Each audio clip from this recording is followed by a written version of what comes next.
he was coming back to Earth entry. The parachute didn't open up. And he was sitting there cussing out all the engineers and the government and all that stuff for sending him up on a one-way ticket, knowing that they put somebody up because it was political. Because we were going on the moon, the United States, they wanted to try to compete with us technology-wise, and it was so shabbily built.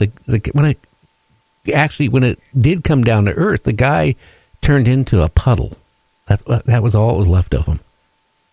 Yeah, Molten. I remember seeing just recently about that story, and I think it landed in Kazakhstan or something, but you're right, it was a puddle left, and speaking, and they cut costs, and that's what happened when you do that. And speaking of the Russian astronauts, there was also several of them that came forward, said they seen like giant angel beings flying around their craft in space a few times. I don't know if you have ever come across that report before. I have. And what were they?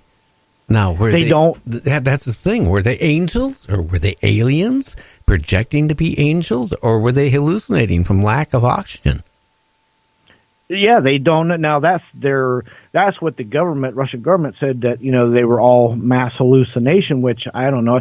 I'm not saying that can't happen, but I don't think that everybody can have the same hallucination. I just find that hard, but I'm not saying it can't happen. I don't know. But yeah, that was, and the thing was, it wasn't a one of. I believe they seen it a few different nights or days of this big angels beings. I don't know. I've never been to space to find out. Do I want to go to space to find out? Hell no. Me neither. God made us, with 2 feet for a reason. Just keep them planted on our earth. That's true. And listen, they know. Every time they've known since the 60s, early 60s, the human body is not made to withstand space over any period of time. It starts breaking down. The DNA changes. Your body, your bones, your muscle just starts breaking down. Your heart, your brain. All of it, yeah. And then you got physically, mentally, spiritually, all of it. And so to say that, we're going to send people to Mars on a 2.5-year one-way trip, 5-year round trip, that's just, I think, is way out of our bounds. What are they going to do when they get to Mars? They're not going to be able to even move. They won't have any muscle strength, even if they exercise. Now, here's the whole thing is, eventually we're going to come with technology. It's going to simulate, gravity. It's going to, it'll be like in Star Trek or Star Wars and those type of, or Battlestar Galactica. You can walk around and it's like being home. But that technology, I don't think, is here yet. And till then, to sit there and think about we're going to put people on Mars, I don't think it's going to happen. We just don't have technology to do it. We might be able to get somebody there, but what are they going to be able to do when they get there? And that's the thing. You've got to endure 2.5 years on the closest, quickest route, and you're going to be, like you said, pretty much claustrophobic up with a few people, and that's a lot of stress, mental stress, physical stress, spiritual stress, all of it.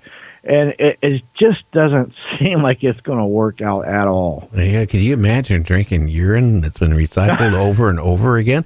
Because let's face it, I mean, how are they going to supply enough liquid, for 2.5-year flight?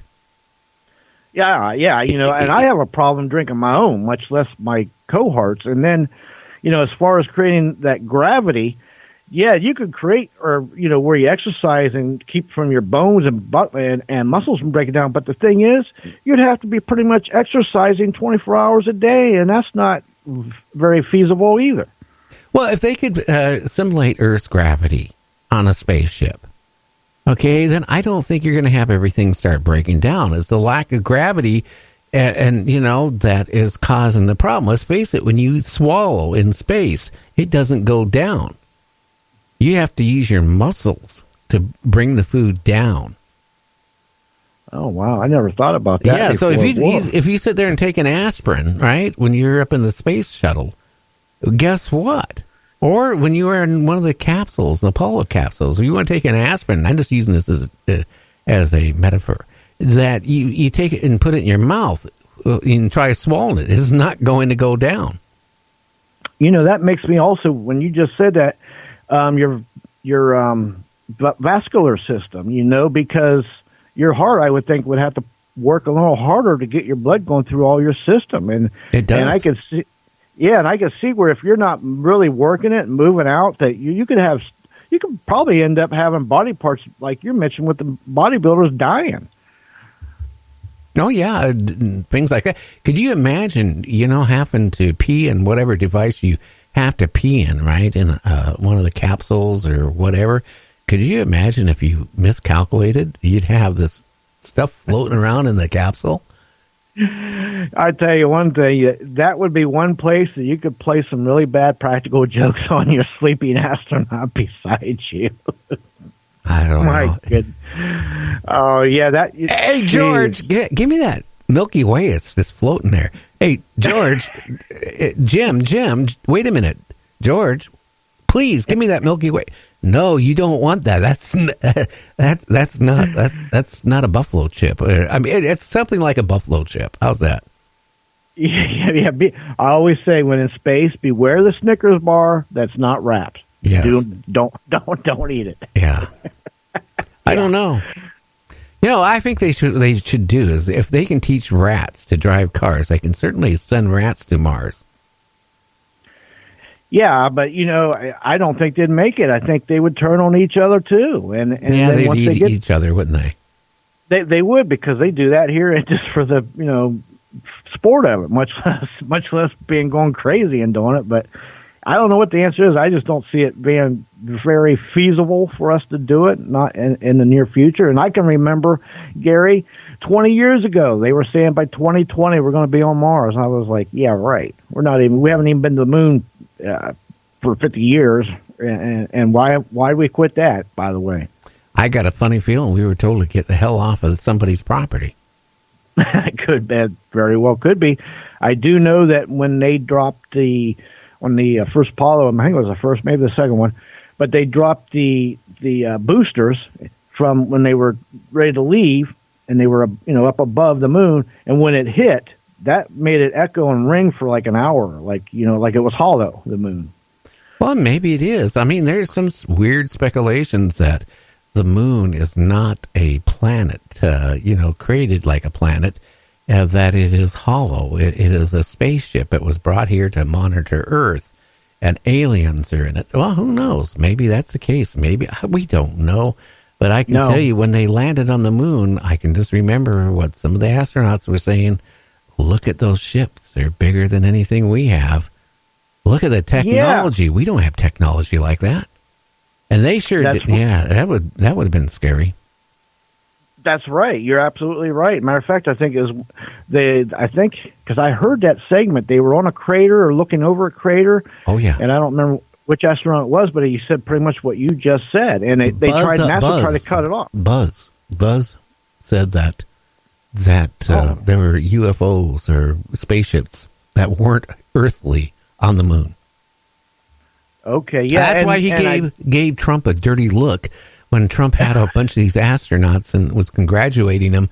And, they asked him, do you believe in UFOs? Do you believe in, and he said they don't exist. And Arn, just gave, Buzz gave Trump the weirdest look in this world. And he was mouthing something. And if you could read his lips, he was probably saying, you blankety blank, don't know blank.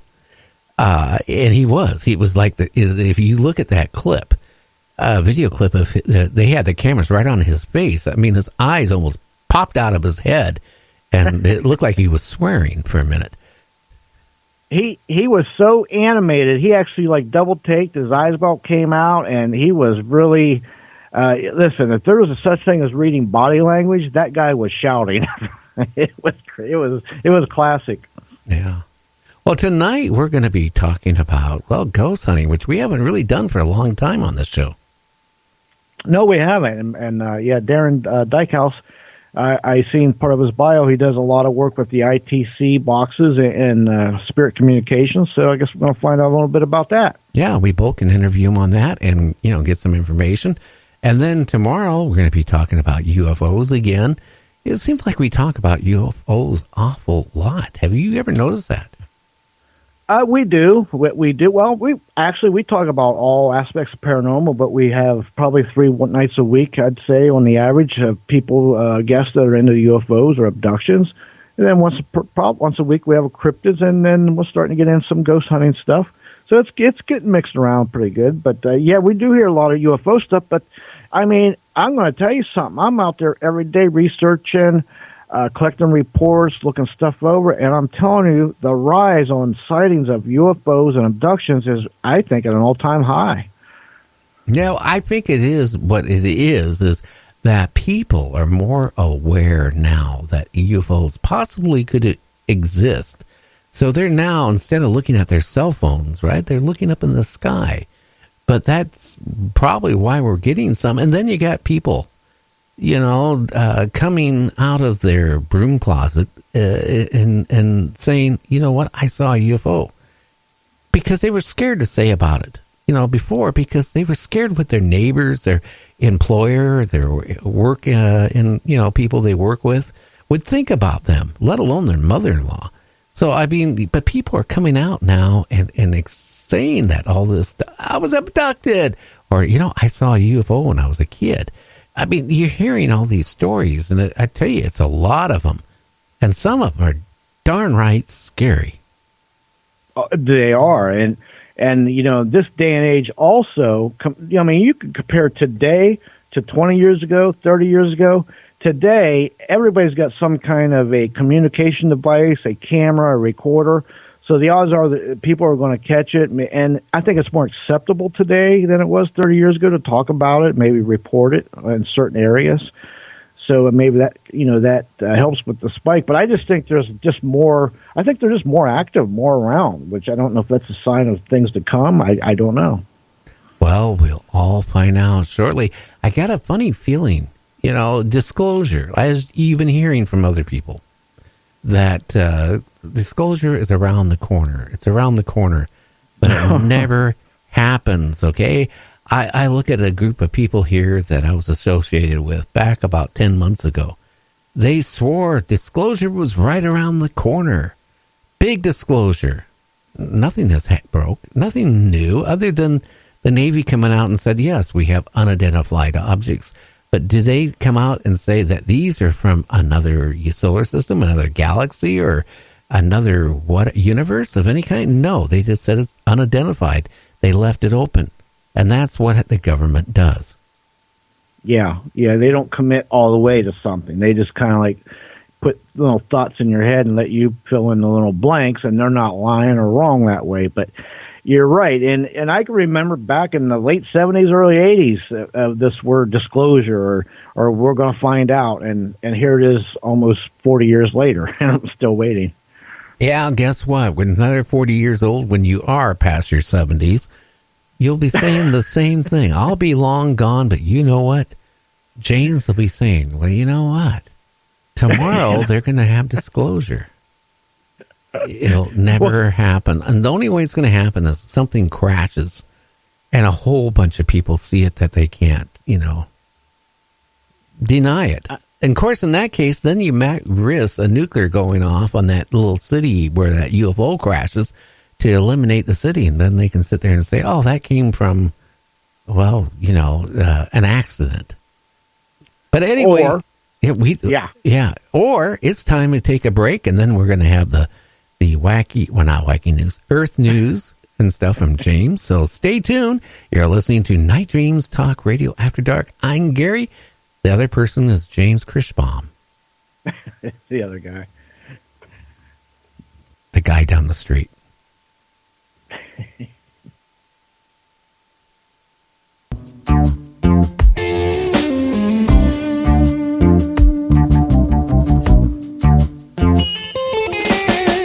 Life's journey, some ask themselves why the big time is passing by.